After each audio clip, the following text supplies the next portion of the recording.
आप देख रहे हैं सत्यहिंदी.com। एक नजर अब तक की सुर्खियों पर। कांग्रेस ने सोमवार को मांग की कि सरकार देश में निजी गैर अल्पसंख्यक शैक्षणिक संस्थानों में SC, ST और OBC कोटा के लिए कानून लाए। एक बयान में कांग्रेस महासचिव जयराम रमेश ने कहा कि शिक्षा, महिला, बाल, युवा और खेल पर संसदीय स्थायी समिति ने अनुच्छेद 15(5) को लागू करने के लिए एक नए कानून की सिफारिश की थी। अनुच्छेद 15(5) राज्य को सामाजिक और शैक्षणिक रूप से पिछड़े वर्गों, अनुसूचित जातियों और अनुसूचित जनजातियों की उन्नति के लिए कानून द्वारा विशेष प्रावधान करने की अनुमति देता है, जिसमें अल्पसंख्यक शैक्षणिक संस्थानों को छोड़कर सार्वजनिक और निजी दोनों शैक्षणिक संस्थानों में आरक्षण शामिल है। महाराष्ट्र के मुख्यमंत्री देवेंद्र फडणवीस ने कांग्रेस नेता सोनिया गांधी के राष्ट्रीय शिक्षा नीति की आलोचना करने वाले लेख पर कहा कि मेरा मानना है कि शिक्षा प्रणाली का भारतीयकरण किया जा रहा है। मैकाले ने कहा था कि जब तक हम देश की शिक्षा प्रणाली को नहीं बदलेंगे, तब तक हम यानी कि अंग्रेज भारत पर शासन नहीं कर सकते। अंग्रेजों ने भारतीयों पर शासन करने के लिए शिक्षा प्रणाली शुरू की थी। अगर ऐसी शिक्षा प्रणाली का भारतीयकरण किया जा रहा है तो किसी को दुखी होने की कोई वजह नहीं है। मुझे लगता है कि सोनिया जी को इस बारे में पूरी जानकारी लेनी चाहिए और इस कदम का समर्थन करना चाहिए। राजस्थान पुलिस ने टोंक जिले के मालपुरा में नमाज के बाद पुलिस और नमाजियों के बीच विवाद की खबरों का खंडन किया है। दरअसल राजस्थान में टोंक जिले के मालपुरा में सोमवार सुबह ईद की नमाज के बाद हजारों की संख्या में नमाजी एक साथ निकले थे। इलाके के बस स्टैंड चौराहे के पास अपने धार्मिक नारे लगाते हुए नमाजी निकल रहे थे, जिससे जाम जैसी स्थिति बन गई। वहीं सोशल मीडिया पर इसका एक वीडियो वायरल हो गया और कई मीडिया रिपोर्ट्स में दावा किया गया कि नमाज के बाद पुलिस और नमाजी आमने सामने आ गए, लेकिन इन खबरों का पुलिस और नमाजियों ने खंडन किया है। टोंक पुलिस अधीक्षक विकास सांगवान ने मीडिया को बताया कि नमाज खत्म होने के बाद एक साथ बड़ी संख्या में लोग निकलते हैं। भीड़ नारे लगाते हुए जा रही थी और उनके एक जगह रुकने के कारण जाम जैसे हालात बन गए थे। इसके बाद पुलिस ने लोगों को उनके घरों की ओर रवाना किया। SP विकास सांगवान ने स्पष्ट किया कि यहाँ किसी तरह का कोई विवाद नहीं हुआ है। वरिष्ठ कांग्रेस नेता तारिक अनवर ने सोमवार को कहा कि उन्हें अभी भी उम्मीद है कि बिहार के मुख्यमंत्री नीतीश कुमार संसद में विवादास्पद वक्फ विधेयक लाए जाने पर उसके खिलाफ खड़े होंगे। आपको बता दें कि पूर्व केंद्रीय मंत्री ने ऐतिहासिक गांधी मैदान में स्थानीय निवासियों के साथ ईद के अवसर पर नमाज अदा करने के बाद पत्रकारों से बात करते दौरान यह बात कही। भारतीय विदेश सेवा अधिकारी निधि तिवारी को प्रधानमंत्री नरेंद्र मोदी का निजी सचिव नियुक्त किया गया है। कार्मिक एवं प्रशिक्षण विभाग ने इस नियुक्ति की सूचना जारी की। विभाग की ओर से जारी मेमोरेंडम में बताया गया है कि निधि तिवारी साल 2014 बैच की भारतीय विदेश सेवा अधिकारी हैं। वो वर्तमान में प्रधानमंत्री के कार्यालय में उप सचिव के तौर पर कार्यरत हैं। 29 मार्च को जारी किए गए मेमोरेंडम में बताया गया है कि कैबिनेट की नियुक्ति समिति ने निधि तिवारी की नियुक्ति को मंजूरी दी है। International federation of red cross and red crescent societies ने इस्राएली सेना की निंदा की है। IFRC की ओर से जारी एक प्रेस रिलीज के मुताबिक इस्राएली सेना के हमले में गजा में ड्यूटी कर रहे फिलिस्तीनी रेड क्रिसेंट सोसाइटी के 8 सदस्यों की मौत हो गई। IFRC के मुताबिक 23 मार्च को 9 लोगों की एक इमरजेंसी मेडिकल टीम अल हशाशीन में इस्राएली सेना की भारी गोलीबारी का शिकार हुई। इसके बाद टीम के सदस्यों और उनकी एम्बुलेंस का कुछ पता नहीं चल पाया और 30 मार्च को इस टीम के 8 सदस्यों के शव बरामद हुए। वहीं एक सदस्य अभी भी लापता है। इस बीच मीडिया रिपोर्ट्स के मुताबिक इस्राएली सेना ने कहा कि उसके सैनिकों ने ऐसे कई वाहनों पर गोलीबारी की जो बिना हेडलाइट या इमरजेंसी सिग्नल के संदिग्ध रूप से आगे बढ़ रहे थे। इस्राएली सेना का कहना है कि मारे गए लोगों में एक हमास कार्यकर्ता और 8 अन्य आतंकवादी शामिल हैं। महाराष्ट्र के मुख्यमंत्री देवेंद्र फडणवीस ने सोमवार को प्रधानमंत्री मोदी के उत्तराधिकारी के बारे में अटकलों को खारिज करते हुए कहा कि मोदी कई और वर्षों तक देश का नेतृत्व करते रहेंगे।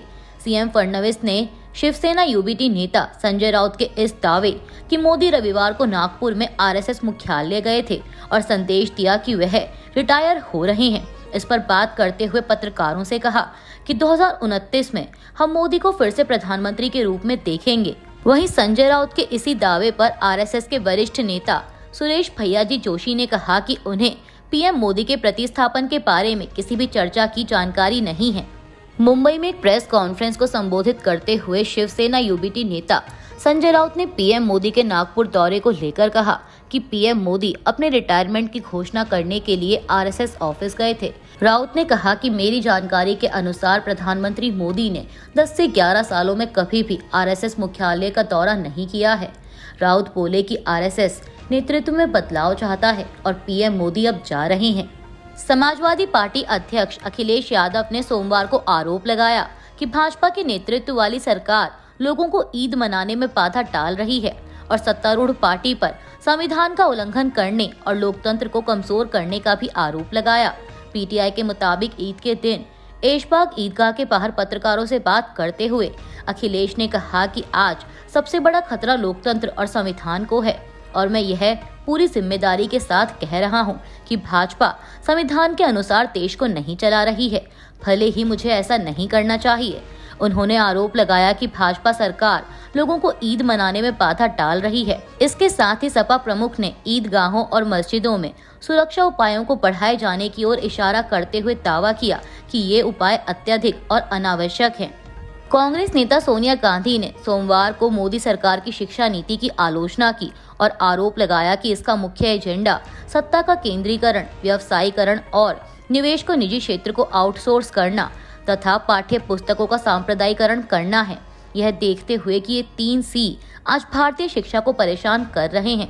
कांग्रेस संसदीय दल की अध्यक्ष ने एक लेख में कहा कि भारत की सार्वजनिक शिक्षा प्रणाली का यह नरसंहार समाप्त होना चाहिए।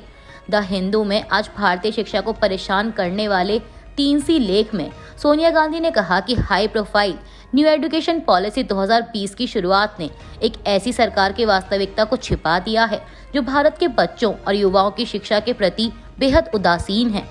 वरिष्ठ आम आदमी पार्टी नेता और दिल्ली की पूर्व मुख्यमंत्री आतिशी ने सोमवार को शहर की भाजपा सरकार पर बिजली आपूर्ति का प्रबंधन करने में विफल रहने का आरोप लगाया। उन्होंने आरोप लगाया कि पिछले महीने भाजपा के सत्ता में आने के बाद से कटौती बढ़ गई है। वहीं आरोपों पर भाजपा की ओर से तत्काल कोई प्रतिक्रिया नहीं आई है।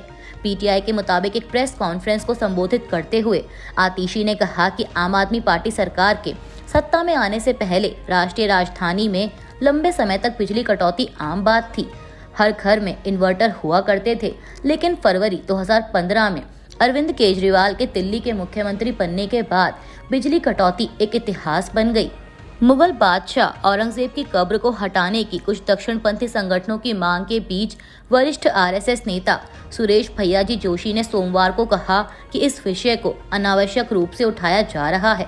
संघ के नेता ने नागपुर में कार्यक्रम के दौरान पत्रकारों से बात करते हुए कहा कि जो भी व्यक्ति आस्थावान है वह महाराष्ट्र के छत्रपति संभाजीनगर में स्थित इस इमारत के दर्शन करेगा।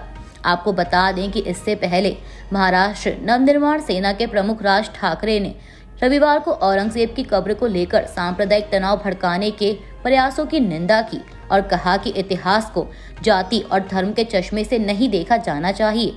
यूक्रेन के राष्ट्रपति व्लादिमीर जेलेंस्की ने रविवार रात को अपने देश के लोगों को संबोधित किया। इस दौरान उन्होंने अमेरिकी राष्ट्रपति ट्रंप की रूसी राष्ट्रपति पुतिन पर की गई टिप्पणियों पर भी प्रतिक्रिया दी। जेलेंस्की ने कहा कि पुतिन को कूटनीति की कोई परवाह नहीं है और युद्ध रोकने के लिए रूस पर और अधिक दबाव डालने की जरूरत है। उन्होंने कहा कि पिछले कुछ हफ्तों से अमेरिका की ओर से बिना शर्त युद्ध विराम का प्रस्ताव पेश किया गया है और लगभग इन प्रस्तावों के जवाब में रूसी ड्रोन, बम, तोपखाने की गोलीबारी और बैलिस्टिक हमले होते हैं। जेलेंस्की ने कहा कि रूस पर अधिक दबाव डालना चाहिए। उन्होंने ये भी कहा कि रूस पर सख्त प्रतिबंध लगाए जाने चाहिए ताकि उसकी युद्ध करने की ताकत और उसकी युद्ध चाहने वाली व्यवस्था को खत्म किया जा सके। अभी के लिए बस इतना ही। बाकी की खबरों के लिए जुड़े रहिए सत्यहिंदी.com के साथ। Copyright disclaimer under Section 107 of the Copyright Act 1976. Allowance is made for fair use for purposes such as criticism, comment, news reporting, scholarship, and research. Fair use is a use permitted by copyright statute that might otherwise be infringing.